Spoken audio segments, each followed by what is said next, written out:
I have often been struck by Jesus' attraction to those who felt like they did not belong.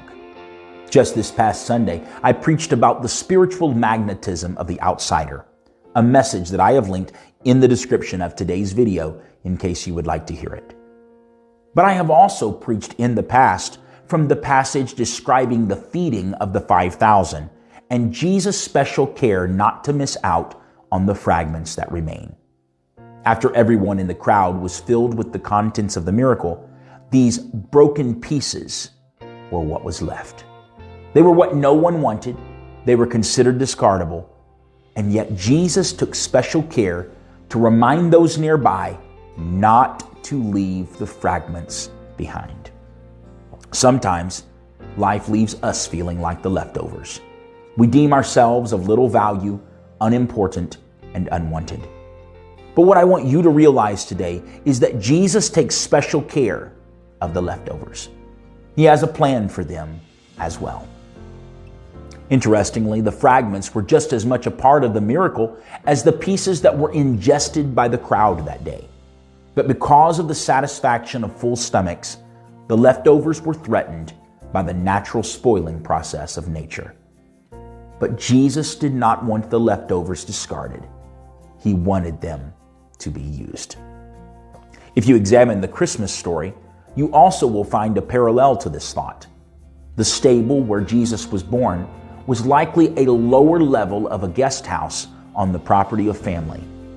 But according to tradition, other family members may have already been settled in the guest lodging prior to Joseph and Mary's arrival, and all that remained at that time was the stable. In other words, Jesus may well have been born in what was left over. You see, Jesus identifies exactly with what you feel. Paul said it this way in Philippians chapter 2, verses 6 through 8 in the New King James Version, who being in the form of God, did not consider it robbery to be equal with God, but made himself of no reputation, taking the form of a bondservant and coming in the likeness of men.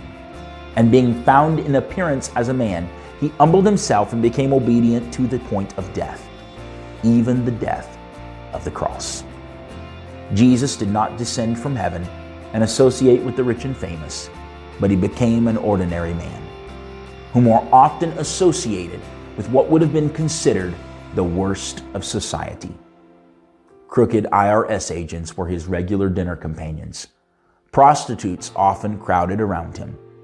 Yes, he was developing a bit of a reputation, not because he unwisely put himself in questionable situations. After all, he was always accompanied by his 12 friends.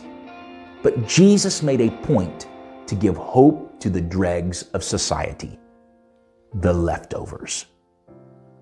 If you would like to speak with someone about this or any other spiritual questions that you may have, please visit lifechristianchurch.org's contact page in the description of this video to see how you can reach us. You are also welcome to any of our services at Life Christian Church, which are also detailed in this video's description below. Additionally, if you enjoyed what you heard today, please give this video a like and subscribe to our YouTube channel and click the bell to receive notifications of other videos. I'm Pastor Wilkerson, and this is Life Moments.